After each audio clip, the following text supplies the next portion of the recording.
avec vous, Lucille Leclerc. Merci d'être avec nous. Vous êtes journaliste et vous signez cette enquête au seuil, Hold Up sur la terre, ou comment de grandes entreprises mettent la main sur les terres agricoles françaises, au risque, écrivez-vous, justement, de conséquences sociales et environnementales.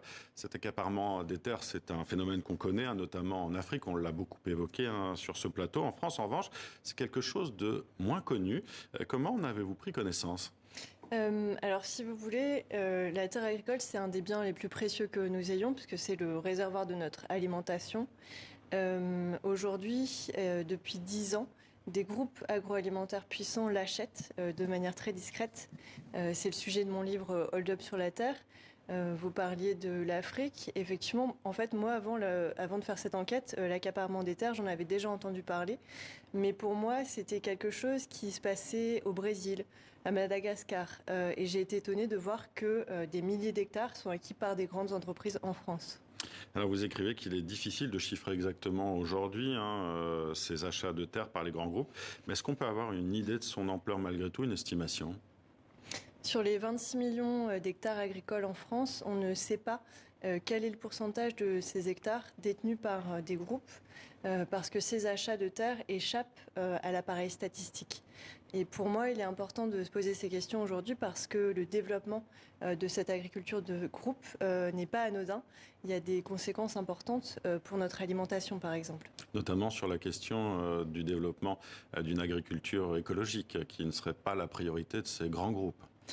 Pas forcément, en tout cas pas pour tous ces groupes. Pas pour tous. Moi, il y a 3 choses qui me frappent. D'abord, c'est le silence. Si vous voulez, il y a une vraie omerta sur ce sujet. Les agriculteurs n'en parlent pas. C'est-à-dire que vous écrivez que certains agriculteurs vont revendre leurs terres, leur exploitation, mais vont continuer d'être employés par ce grand groupe, mais ils ne vont pas le dire, parce qu'ils ont honte, en fait, d'une certaine manière. Exactement, en fait, c'est ça la deuxième chose, c'est que sur ces terres, les agriculteurs deviennent des ouvriers salariés, et donc on n'a plus d'agriculteurs indépendants. Et la troisième chose qui m'interpelle, c'est le fait que ces acquisitions massives de terres se font avec l'aval du pouvoir politique. Et quand je pose des questions aux autorités, je ne reçois pas de réponse. Mais vous dites qu'il y a un problème au niveau de l'arsenal législatif, en fait, qui permet d'acheter en masse ces terres, c'est ça, clairement. Oui, si vous voulez, en France, les choses sont assez bien faites. On a des autorités qui sont chargées de veiller à ce que la terre agricole reste entre les mains des agriculteurs. Cette autorité, c'est la SAFER, Société d'aménagement foncier d'établissement rural. Mais ce qui ressort de mon enquête, c'est qu'elle ne remplit plus bien son rôle. Au départ, elle était créée pour favoriser les agriculteurs. Aujourd'hui, elle est capable de vendre à un groupe industriel. Le problème, c'est qu'elle est juge et partie. Elle contrôle le marché des ventes de terres, mais elle a des intérêts financiers. Elle touche des commissions sur les ventes. J'ai des exemples sur l'industrie du luxe qui achète 150 fois le prix de l'hectare en France pour cultiver des fleurs pour mettre dans les parfums. Est-ce que vous croyez que... Chanel, notamment, au début de votre enquête. Par exemple, est-ce que vous croyez que des jeunes agriculteurs peuvent suivre ? Vous voyez, la SAFER, c'est aussi son job de fixer le prix des terres agricoles. Au lieu de faire redescendre la température, elle laisse faire parce qu'elle en tire profit avec les commissions qu'elle touche sur les ventes. Qu'est-ce que vous recommandez, justement ? Une autorité indépendante ? C'est ça ? La bonne nouvelle, c'est qu'il est possible de faire autrement. Concrètement, la France, demain, pourrait légiférer pour éviter que la terre ne devienne la propriété des industries.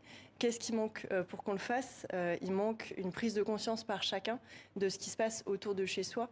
C'est ce que j'essaye de faire dans mon livre en informant les citoyens. Alors, justement, le fait que ces terres soient rachetées, vous dites clairement qu'il y a cette conséquence environnementale pour certains groupes, sociale également. Donc, parce qu'effectivement, il y a beaucoup de paysans aussi qui vont partir en retraite dans les 10 ans. Et donc, il y aura peut-être que quelques grands groupes qui se partageront ces terres en France. C'est ça, en fait, cette évolution arrive au mauvais moment puisque là, on est dans une période où on a un vieillissement de la population agricole. Dans les 3 prochaines années, si vous voulez, 160 000 fermes sont à transmettre. Moi, je me demande qui vont être les agriculteurs. Dans ces exploitations que j'ai visitées, qui appartiennent à des groupes, on n'a pas d'agriculteurs, mais on a des ouvriers salariés.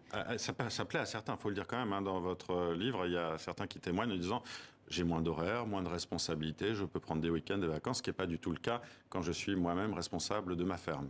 C'est ça. Et vous allez me dire, est-ce que c'est pas une bonne chose que des groupes puissants s'intéressent au secteur agricole qui connaît une crise depuis plusieurs années? J'ai rencontré donc des agriculteurs qui préfèrent être salariés pour un groupe plutôt qu'être agriculteurs indépendants dans un contexte économique incertain. On parlait de l'incertitude des cours pour les céréales.